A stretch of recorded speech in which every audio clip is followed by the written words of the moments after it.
180 days or 6 na buwan na recording ng CCTV, dalawang camera. Yan ang tinatanong kung ilan or gaano kalaki ang hard disk na kinakailangan. Ano yung capacity ng hard disk na kinakailangan niyang bilhin. So ang tanong na ito ay mula sa isang Facebook group. Ang camera niya ay 2 peraso pero hindi nakalagay sa kung ilang megapixel. Ang target niya lang is 2 camera, aabutin ng 6 months ang record.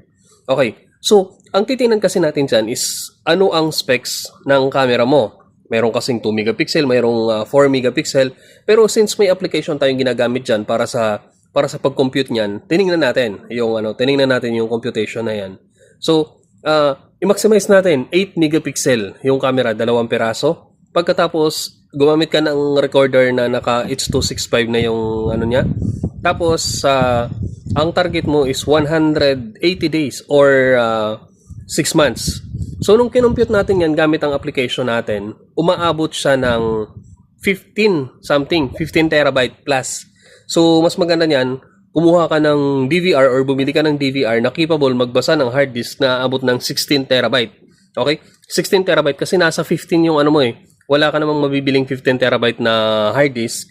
16 terabyte ang mabibili mo. Tapos, kakain pa kasi yan. Kakain pa yan. So, hindi yan buo na 16 na magagamit mo pang storage dun sa CCTV mo. Pero kung gusto mo pang babaan yung resolution ng camera mo, mas mahaba pa lalo ang record kasi itong computation na to is nasa 8 megapixel ang camera, H.265 ang DVR.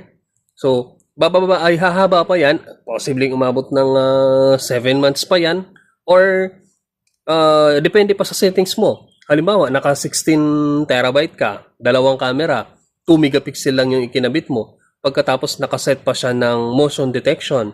Kung bahay lang naman yan na kakabitan mo, baka abutin ka ng 2 taon na record niyan. Okay?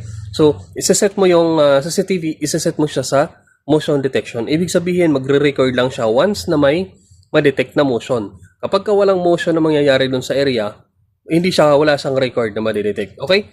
So, ayan, hanggang dun lang. Sana nabigyan ng kasagutan yung katanungan mo. So, ayan, may computation tayo dyan sa kung gaano katagal yung aabutin. So, ayan, hanggang dun lang. Kung may katanungan kayo, maaari kayong magtanong. Huwag lang mathematics.